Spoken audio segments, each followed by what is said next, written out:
Dear listeners, welcome to the Deep Journal channel. By subscribing to our channel, you can be informed about detailed reports every time. While the war between Israel and Iran in the region continues, the agreement with Russia does not seem to work. Due to Russia's new offensive moves, which remained silent for a while, a new point of tension arose between Israel and Russia. At the same time, Iran called for annihilation of Israel just before the nuclear talks. In the growing war in Syria, Israel has been carrying out massive attacks on Iranian-backed militant targets recently. Especially with the agreement between Russia and Israel, Russia's commitment not to interfere in the attacks increased the frequency and power of the attacks. However, after 10 of the 12 airstrikes were blocked in the last Israeli attack, the eyes were again turned to Russia. Despite the Russian air defense systems that prevented Israel's attacks, Israel managed to destroy the most important S-200 positions in the Homs region with its latest attack. It was understood from the satellite images that the S-200 air defense system in the region was destroyed, and Israel targeted not only the Iranian-backed militant groups, but also the Russian air defense systems belonging to the Syrian regime forces defending them. In addition, after the last airstrikes, the F-15 jet was in danger of falling under the attack of Russian electronic warfare systems during an Israeli Air Force exercise. It was stated that an Israeli F-15 fighter jet flying at low altitude tried to self-destruct. It is reported that the reason for this is that the aircraft was shot down with electronic warfare systems and interfered with the operation of the war systems. Again, in a news published in the Russian official agency, it was stated that the Russian SAM, Buk M2E, and SAM, Panzer S, humiliated the Israeli Air Force. It was said that although Israel has the best air force in the Middle East, it cannot hit its targets accurately most of the time due to the Russian air defense systems in the region. It was reported that the Panzer S and Buk M2E air defense systems prevented Israeli missiles with their superior tracking movements, and the damage caused by the attacks was largely destroyed. It is also reported that in the last airstrike, Russian air defense systems in Syria attacked Israeli planes over Israeli territory. It is said that these attacks were made against the IDF and that at least one of Israel's missiles penetrated the Iron Dome and hit its target. Israel did not receive any response to this claim during the day. However, if the claim is true, it is predicted that Israel's new attacks will not only target Iranian-backed militants, but also Syrian regime forces. Another message under this attack shows that the Iranian-backed militants in Syria still have a lot of power in the Syrian regime army and can lead the army as they wish. Iran, on the other hand, is threatening to destroy Israel just before the talks in Vienna. In the statements in which it was stated that the idea of destroying Israel would never be abandoned, Iran stated that it would do everything in its power to destroy Zionism in the world. These explanations are just a comedy. Iran, which has been financing many militant groups in the Middle East for many years and the power behind the terrorist attacks that resulted in the death of many civilians, must see itself as the greatest danger. Iran is so arrogant to say that no decision can be taken in the Middle East without its knowledge, and its actions continue to trigger chaos in the Middle East. Meanwhile, yesterday, the Russian electronic warfare complex in Syria nearly destroyed the Israeli F-15 fighter. The commander of the Israeli Air Force, Major General Amikam Norkin, gave the order to suspend all training flights in the evening in connection with a serious incident with a dangerous approach to the ground at a low altitude of a two-seat F-15 fighter in the Negev desert. According to preliminary data, the reason for this was interference in the operation of Israeli fighter systems. In particular, this is about a malfunction in the global positioning system, namely, an artificial increase in the flight altitude of a combat aircraft.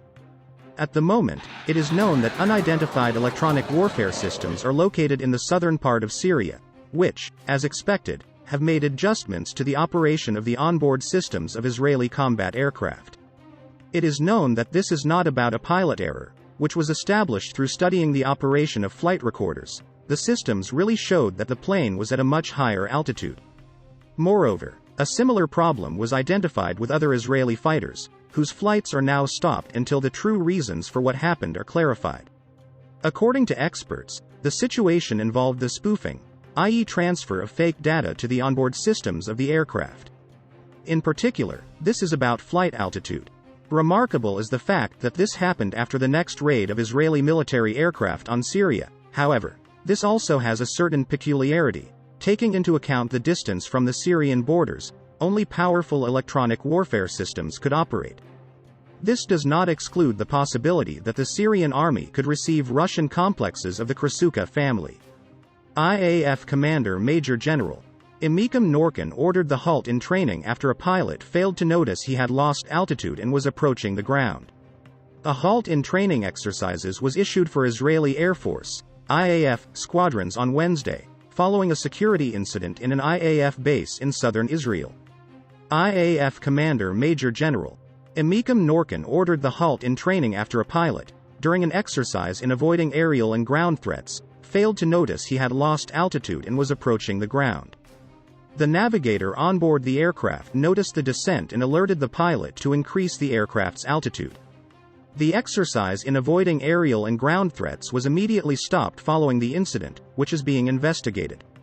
In October, a similar halt in training exercises was called following a series of safety incidents involving classified vessels during a naval commando training.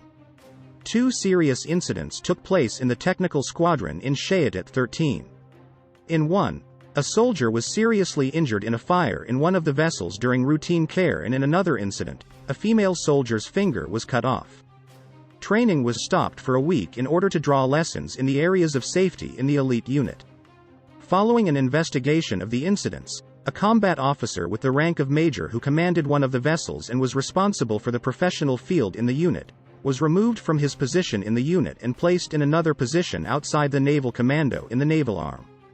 At the latest airstrike, Israeli fighters managed to easily destroy the most important S-200 positions in Syria.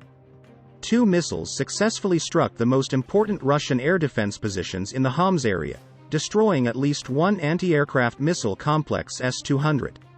Assyrian military sources reported that the Israeli Air Force launched an attack on Syria with the aim of destroying an air defense facility located about 8 kilometers south of the center of Homs.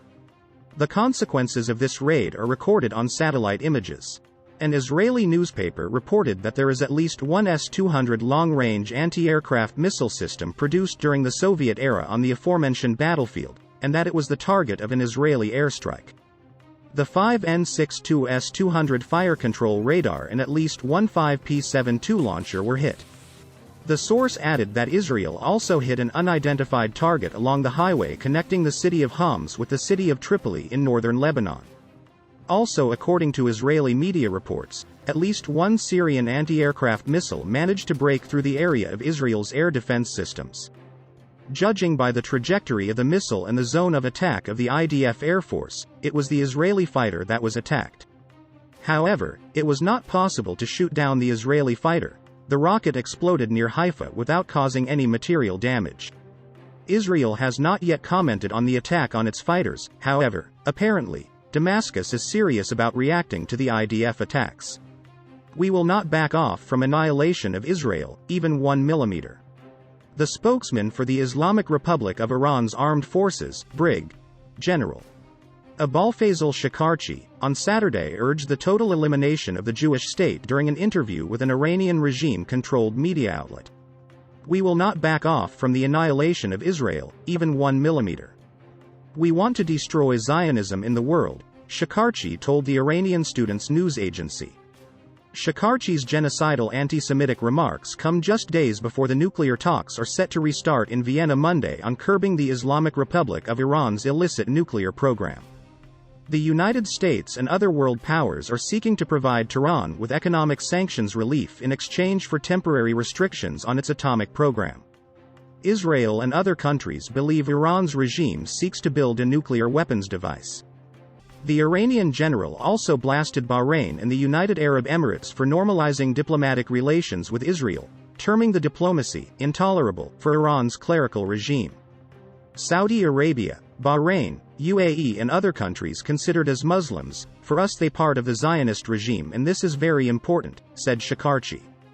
Shakarchi has previously lashed out at Israel, saying that Iran's regime can level Haifa and Tel Aviv in the shortest possible time.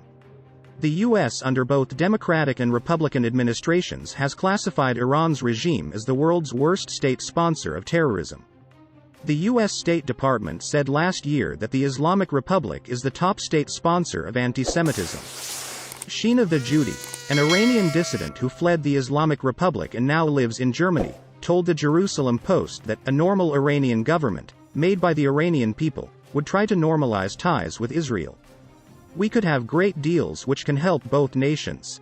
Israeli water technology can help us to pass a serious water problem in Iran, and an Iranian government would try to exchange knowledge about environmental issues, especially water scarcity that we're facing right now. But the Islamic Republic, instead of solving all these problems, plans for the destruction of Israel and shoots people who ask for water. She added that this regime is ruining Iran and some other countries in the Middle East and makes the region a war zone. We have domestic problems and our people never think of fighting other countries. They don't even know why they should hate Israel. Our people will be happy to use Israeli water technology instead of planning to destroy Israel. We must save our country from this evil regime and turn the occupied Iran to a free Iran. This attitude of Iran seems sufficient to prove that Iran and the militant groups it leads are the main source of chaos and terror.